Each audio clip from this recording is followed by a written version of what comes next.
Crochet podcast, where I, your host, Rachel, share the projects that I've been working on, whether that be knit, crochet, or whatever else happens to strike my fancy.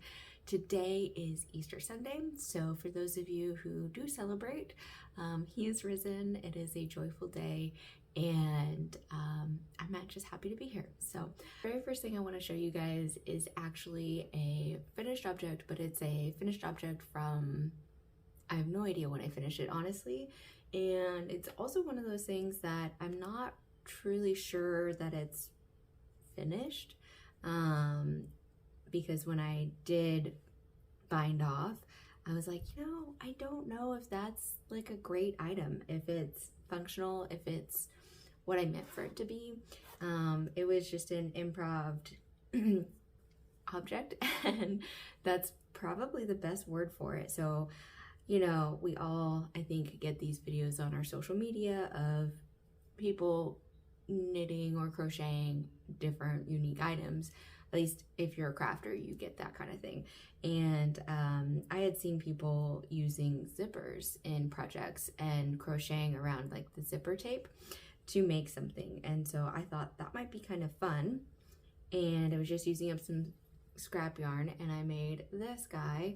So he's kind of creepy looking, but that's just my vibe. I like weird things. So yeah, this is something I made a while back. This is going to be my FO for this week. Made it quite a while ago, and when it was finished, I was like, what can I actually like put in this? And truthfully, the answer is nothing. My phone doesn't fit in here. So it's just actually been holding a ball of yarn for a while, and I've actually been thinking like I wanted to attach a loop when I made it, but I just never got around to it. So recently, I have baby things all over the house. My daughter's 5 months old, and I can't stand stuff everywhere, even though I'm the one guilty of leaving the stuff everywhere. And so I rounded up all of her pacifiers. In my family, we used to call them nookums, and put them in here. So anyway, this is what we're using it for right now. Maybe when she's bigger, I'll use it to hold other toys, and we'll just like clip it on her diaper bag. But yeah, this is just some kind of bizarre creation I made a while ago, and yeah, very weird, but that's what you get when you tune into Yarn Yall. Or if you were to follow me on Instagram, Crochet Gone Crazy, you'll see way more of my weird, I don't even want to say weird, just it's not beige, it's not picture perfect, it's me, and you'll see more of that kind of thing on that account. So anyway, that's this guy. I just saw it around the house today and was like, you know what, I think I'm going to share about that this week. So enough with the finished objects, things that I finished a while ago. We'll jump right into our whips. And as I mentioned last week, I'm going to try to go from the longest on my needles to the most recent, and get you guys updated in an order that makes kind of more sense. So here we have the Cascada tee. I have been working on this since I think like the first week of February, and this is going to be for my mom. I am making a combination of the first, second, and third size, honestly. As I've been making it, I have realized that we really could have done the first size. That pattern is knit and designed for linen yarn, and I am holding linen double with a wool blend, but the wool blend is got a lot of stretch, and because I'm holding it double in a larger, I guess slightly larger needle gauge, we've got a lot more stretch on this object than a true all linen shirt. And so I really could have gone and stuck with the first size.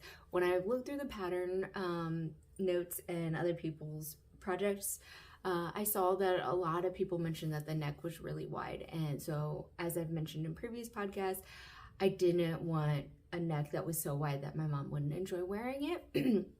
So I started with the smallest neck size, cast that on, and gradually increased. My increases aren't like the greatest. As you may know, I am a new knitter. I've only been knitting for about 6 months. And so you can see like where the increases are happening. We've got like this little fold in the back. And it honestly does look nice. But so I just kind of made it work, honestly. And as I was working through the yoke, I increased to the medium size and then increased to the large size between the different like eyelets. This pattern has eyelets in the yoke. It's kind of harder to see right now because you've got you know, all this variegated yarn, but I think when it's blocked it will be a little bit more obvious. Last week I had this kind of on hold because I was waiting for more yarn to arrive. It did arrive earlier than expected, so we're not even in April, and it was due to arrive April 3rd. We're May 31st right now, so it arrived a little early, which I was glad about, and I had already like snipped one of the smaller balls of yarn and connected in the brand new skein, and it's not technically correct to say that I'm helical knitting because I'm not being very diligent about like slipping stitches, or like I still haven't fully wrapped my brain around that concept, but I am alternating skeins every other round. And I don't think I moved my stitch marker last time. Maybe I don't think I did. And so I don't know how much is like this week versus 2 weeks ago, but I will say that whenever I filmed 2 weeks ago and I was working on this, I like completely stopped until just 2 days ago when I got my other ball of yarn. So I don't feel bad that I didn't move the stitch marker, but I will remember to do that today so we can truly see like how much progress I've made, because I think I had maybe like half an inch, and here we've got probably, I don't know, 3 inches, 2.5, somewhere around there. So good progress, but this is technically I think 2 weeks worth. The other thing about this pattern is this beautiful lace panel on the side, and I am really enjoying seeing this come together. We've got like this sort of cascading diamond shape going in the lace, but the one thing that I will say is there have been a few times where I've like gotten to the end of the lace motif and I'm like, I definitely made a mistake, like something's not right here. And so I'm getting a little better about reading my stitches, and I do understand the lace motif now, so I really do appreciate that. My skills are improving as I'm working on this. I know I could have done like a washcloth or something smaller before I jumped right in with both feet on something like this, but I don't know. I mean, I think this is under the arm, and so I don't know that anybody's really going to be looking that closely. And with it being variegated yarn, I don't know how evident the mistakes that I've made on the lace are gonna be. So I'm just giving myself a lot of grace with that one. See, we've got like this very wide neck. So I'm very glad that I did do the smallest size for the neck. But we've got, sorry y'all, we've got, so here's like the top of my hip bones. And we are right there. If I cinch this in on the needles, you can kind of see a little bit better, like there's where my regular t-shirt falls, so I've got a little bit more to go.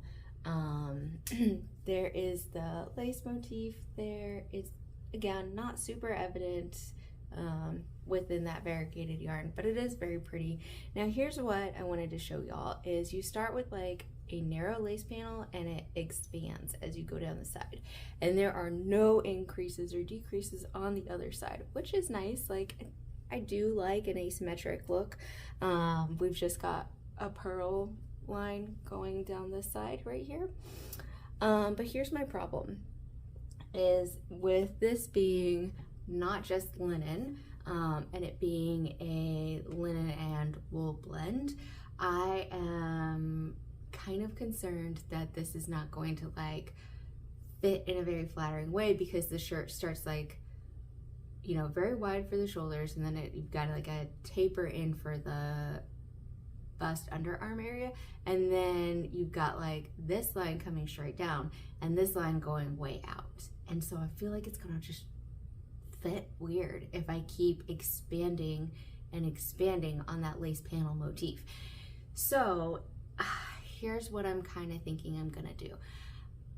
I've gotten my head around the chart, because this is both written and charted for the lace, and I've wrapped my mind around how the lace works. I had to do that this past week because I want to use the same lace pattern in another whip. And so instead of doing the make right and make left that the pattern calls for at the edge where the lace begins and ends, I've gotten to the point where there's no more increasing. I'm just gonna go like straight down. I hope that's gonna look good, and there's enough like drape and flow in the t-shirt itself that for the last, you know what, 4 inches or so, 3 inches that I've got left to make, it won't be obvious. And I think now that I've like hit the hip bones, it will be okay to have a silhouette that drops like right along the hip and waist area. I think it's wide enough already that it will gladly accommodate mine or my mom's hips, and it's not gonna look weird that it just goes straight down. So that's the current plan. I really hope it looks good when it's all washed and blocked, but I've been having a lot of fun with this yarn combination. I've never seen anybody else use linen combined with a wool. And so we're getting a DK weight gauge. We've got like a lace weight linen and a fingering weight wool blend. And so yeah, I'm liking it. I'm hoping this will be something that my mom enjoys wearing even in the summer. If not the summer, I think in the transitional time of like spring and fall here in Texas, she could definitely wear this and be comfortable. So I cannot wait to have this done. I think maybe so we're at the very end of March. I'm hoping by mid-April, this will be off the needles. I had originally thought that I could have this done by the end of March, but then I was waiting on yarn, so that didn't happen. But I'm gonna focus on this because I really just wanna get something finished. I think it'll feel really good to have that accomplishment. And then we'll take some time to wash it and block it, and it will make its appearance as an FO, hopefully in another 2 weeks time. So that's all I've got to say about this one. If you'll hang tight, I'll take this off and we'll talk about our next project. The Sorvette tee, or Sorvette tank, I think is what it is. I'll link the pattern below, but it is another free pattern by the same pattern design company, Rosario, I believe. They have a lot of linen yarn, and so these patterns are designed for linen. This one I am making in bamboo. It has gotten to the point where it is no longer my hiking piece. I tried to take it out at the beginning of this week. If you don't know, I will walk around my neighborhood with my daughter. I'm wearing her in a little carrier, and I need something to work on as we're walking through the neighborhood. She is an extrovert, and if we are not getting some exercise and some like time outside or time with people, like it's a kind of a harder day for both of us. I'm a stay-at-home mom, and so it's just the two of us. And it's good to have, you know, some variety in her life. So I need a walking project, and this has gotten to the point where it is no longer a convenient walking project. And that is because, honestly, because I have had 2 balls of yarn attached, and it just was heavier. And I don't know if it's the way that I knit, or if it's just because I am not a extremely, like, I haven't had years of built up small muscle strength to accommodate my desire to like knit all the time. But if I knit too much, or if I'm like holding something kind of heavier like this, I just find that my hands hurt and my wrists tingle and sometimes will fall asleep, and that's not good. So I am listening to my body and taking breaks and everything like that, but this was just not going to be great for walking around the neighborhood anymore. So I really haven't made that much progress on it. You can see around the green stitch marker is where I filmed, or where I was when I filmed. So like maybe 1.5 centimeters between when I filmed last and now. So this has not been my main focus, but I am really liking the way this is starting to look.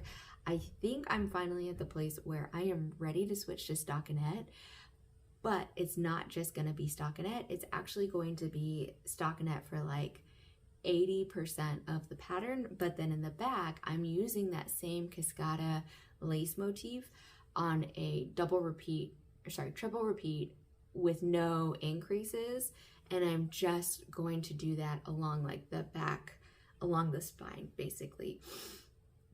And now that I have spent some time playing with that pattern, I'll show you the little piece that I worked on. But now that I've spent time playing with that, I really understand how that lace works, and I feel confident adding it to this without being afraid that I'm gonna have to like tear back a whole bunch of work if I make a mistake. So, and I'm actually noticing just now that I have already started doing plain stockinette. I think I'm on round 2 of plain stockinette, so that's exciting. I think once I get more progress on my mom's t-shirt, I'll be focusing more in on this, because this will be sort of the more intensive thinking project once that one's done. And I just have a feeling that we won't see a lot of progress on this for another couple of days until I am done with mom's t-shirt. So yeah, that's all I've got for this one. Not much to say. That's all of those things. Let's talk a little bit about my lento, because that one I am very excited about, and I feel like that has seen a lot of progress this week because it has been promoted to my walking project. So I've got it on like swivel cables no, this one's not on swivel cables. The Cascada's on swivel cables. Those are very nice.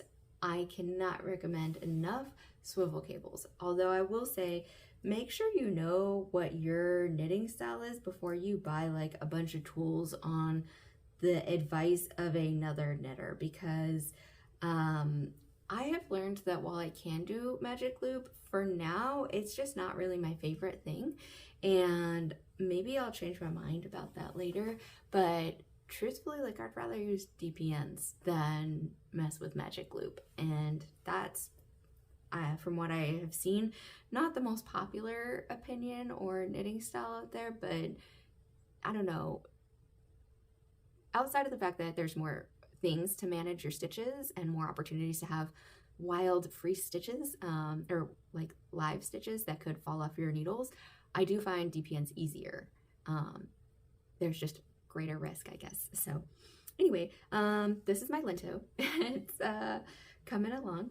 I am modifying the lento in that I am not holding it with a floofy yarn at all. So this one, I'm pretty sure I did move my stitch marker. So this is where I was last week, and you can see I've done, I don't know, maybe like 10 rounds since then. It's been enough that it's like, I can see progress. This is very satisfying. And I'm gonna go ahead and try this on while we're chit-chatting. Okay, this is my lento in try-on mode. I do have extra cables like joined together, and I do have my little cable stoppers in the back, but I am really liking this. So I picked the lento because everybody was making it last year, and I wanted to see what the buzz was about. Also, a lot of people, like Rebecca from the Crochet podcast, was saying that it is just like flies, and that is true. Even though I'm not holding it with another yarn, it does feel like it's just going very fast, which I really appreciate. That it makes it a really fun and easy walking project to be working on such large needles. Also think it's probably good for my hands and wrists to have a variety of needle sizes on the go.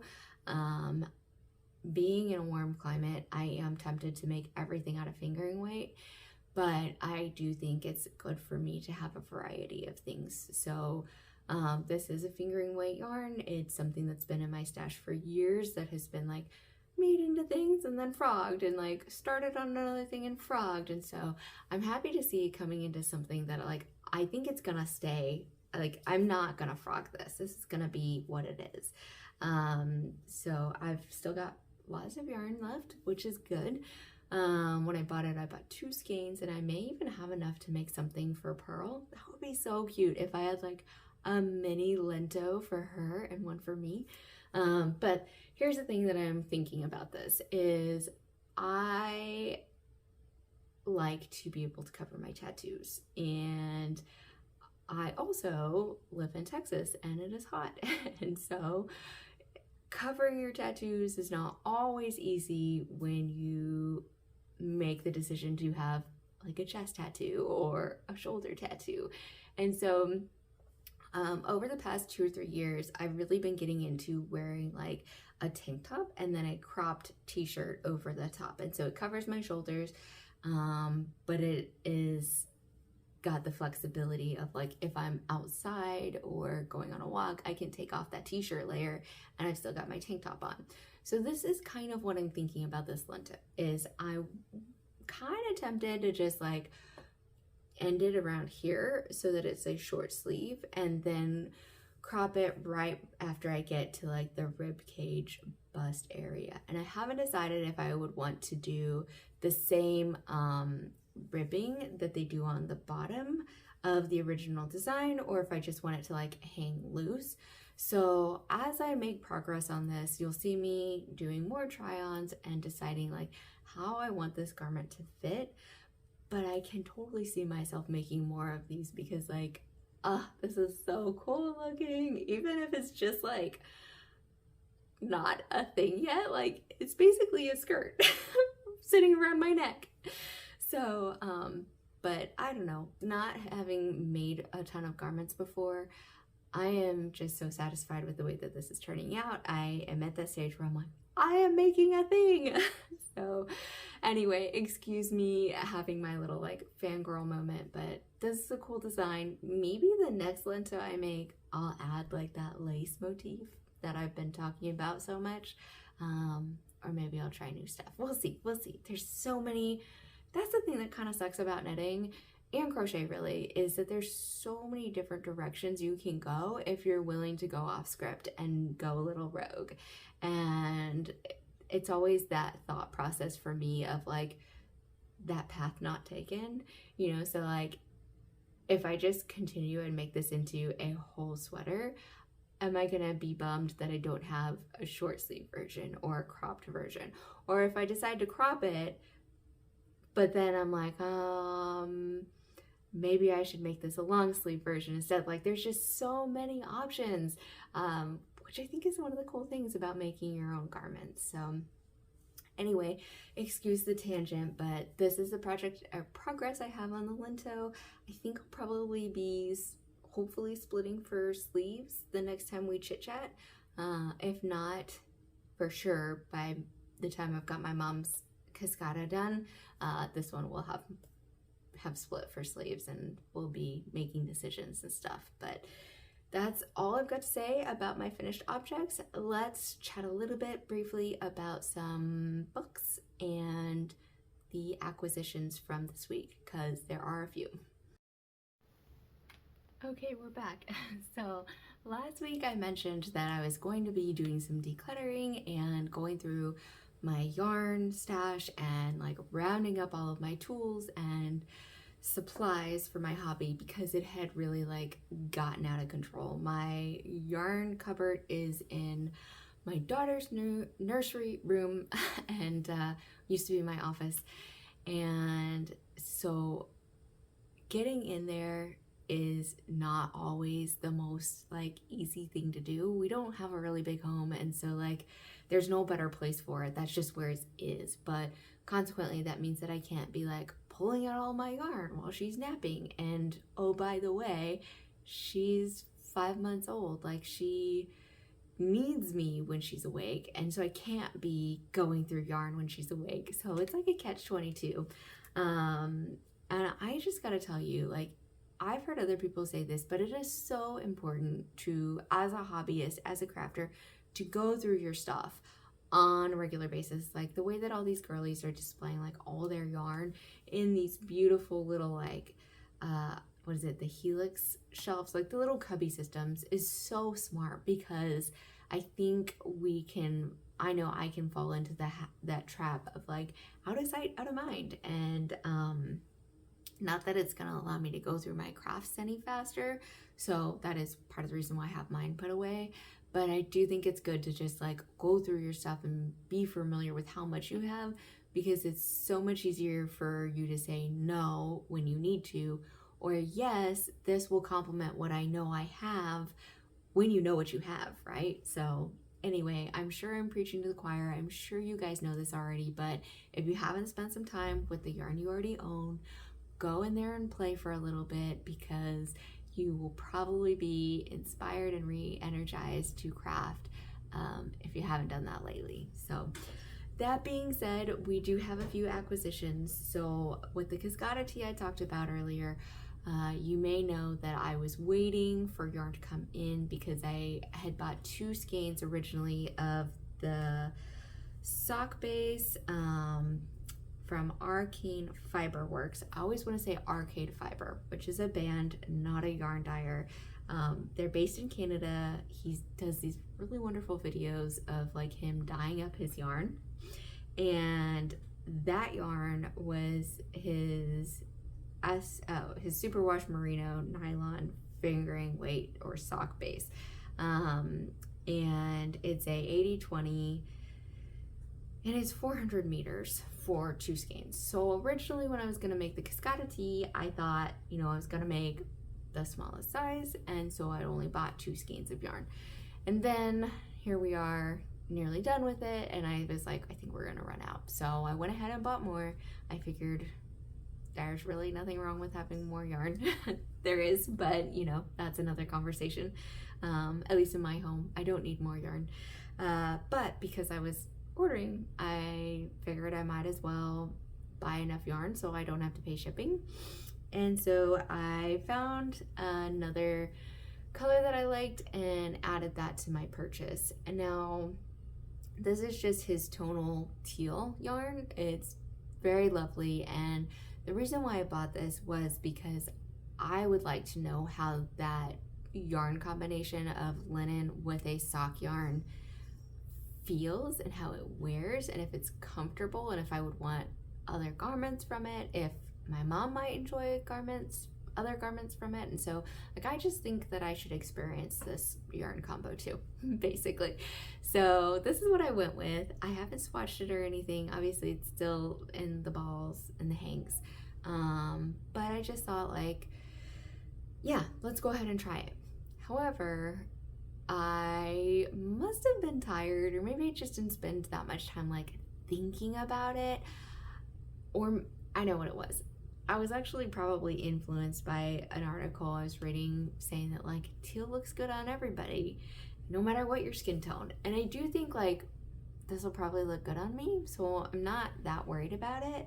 But I was laying in bed thinking like, Rachel, you already have a teal, and I know they're different teals, but like why am I making something else out of teal? So anyway, I like this yarn. I can't wait to use it, but it's also going to the end of the line, and we probably won't see it for a while because I've got a lot of other things I want to make. And this is like, I'm excited to work with it, but it's not calling my name. It's not taking up mental space for me.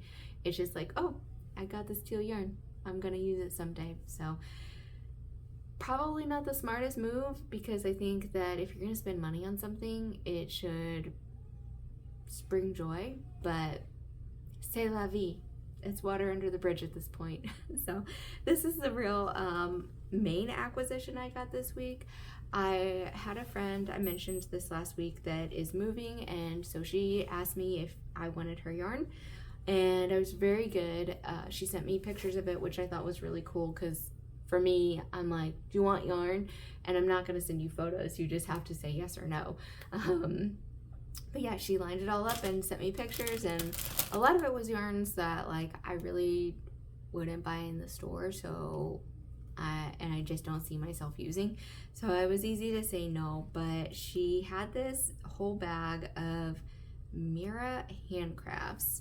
It's an acrylic yarn. It is, I believe, just okay, it's a light DK. It's a number 3 light worsted. And she has probably, I don't know, 7 or 8 colors. I think this yarn was purchased with the intention to make amigurumi, and so that's part of the reason why I said yes, is I'm like, I can always make dolls out of this.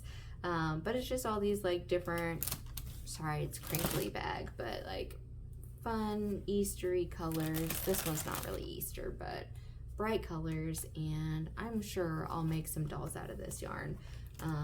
Sorry, it's gonna be really crinkly. Okay, yeah, all acrylic, but I just thought, yeah, I'll bring this into my stash, and I said no to the rest of it. But so those are the new things to my stash. Let's talk a little bit about the books that I've been thinking about. So last week I talked about the Throne of Glass series by Sarah J. Maas. I want to talk about just a more my style of book now in terms of fantasy. I read it back in like college. This was more than 10 years ago, but I have reread that series and still enjoy it. It's edgy, but it's not degrading. Like Game of Thrones, those books are kind of degrading, and like I would not want to be listening to those books out loud around anybody else.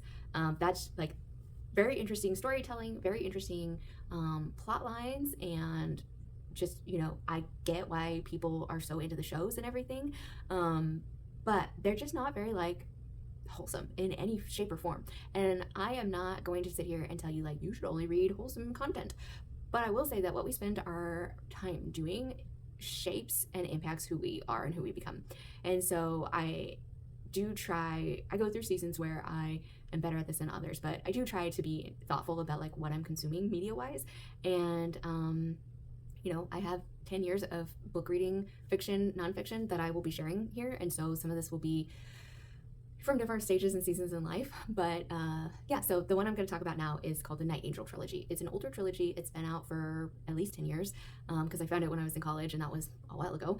But it is about a assassin, and he is, I mean, that's really all I can say. It's so good though. There's like, it's set in a world where there's magic, but it's medieval is not the right word, but it's definitely more that time frame in a fictional universe. So anyway, there's 3 of them. If you like a somewhat edgy but ultimately more wholesome fantasy story, I highly recommend the Night Angel trilogy by Brent Weeks. And I want to say the first book is called The Way of the Shadows. So check those out and tell me what you think of the book rec. Next week we'll talk about some more assassin related fantasy, and it will be definitely darker if you're more interested in having LGBTQ appearances in your fiction. Those books will answer that craving for you. I gotta wrap up now. I hear my daughter chirping. She is up from her nap and wants to hang out. So I'll catch you guys next week. I hope you guys have a good one. Bye.